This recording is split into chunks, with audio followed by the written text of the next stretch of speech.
দেখুন বন্ধুরা, আজকে আমি ছানা দিয়ে কেক বানাচ্ছি। ছানার কেক। ছানা নিয়েছি 500 গ্রাম দুধের ছানা কাটিয়ে, তার মধ্যে একটু মিল্ক পাউডার দিয়েছি 2 চামচ, 2 কাপ ময়দা, 1 কাপ চিনি, তারপরে একটুখানি ওপরে ড্রাই ফ্রুটস ছড়িয়ে দিয়েছি আর আনারের দানা ছড়িয়ে দিয়েছি, কাজু কিশমিশ বাদাম সব দিয়েছি, সামান্য একটু লবণও দিয়েছি, খুব হালকা। আর সব কিছু মিক্স করে বসিয়ে দিয়েছি। একটু বেকিং পাউডার, একটু এসেন্স সব কিছু দিয়ে, ভ্যানিলা এসেন্স সব কিছু দিয়ে আর এই কেকটা বসালাম। এটা গ্যাসের ওভেনে বসিয়েছি। আর প্রথমে এখন একটু জোরে করা আছে, একটু পরে এটা আর একটু কমিয়ে দেব। তো সবাই দেখতে থাকুন, একটু পরেই কেকটা হয়ে গেলে আবার দেখাবো সবাইকে। দেখুন বন্ধুরা, এটা সবে এই 15-20 মিনিট মতন হয়েছে আর কি।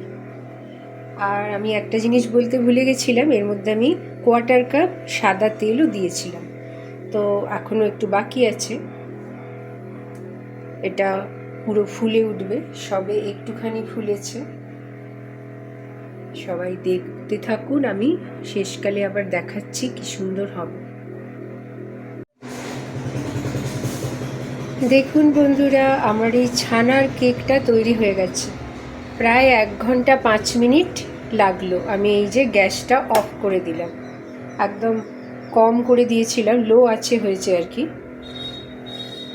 দেখুন কি সুন্দর হয়েছে। আমি একটু পরে 5 মিনিট পরে এই ঢাকাটা খুলে আবার দেখাবো।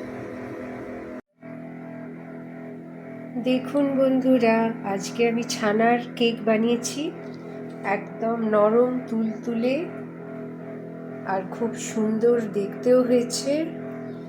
এই দেখুন কতটা সফট হয়েছে, একদম একদম সম্পূর্ণ নিরামিষ। খুব সহজেই বাড়িতে এরমভাবে ছানার কেক সবাই বানিয়ে একবার ট্রাই করে দেখতে পারেন, খুব ভালো লাগবে। ভালো থাকবেন সবাই বন্ধুরা, বাই বাই।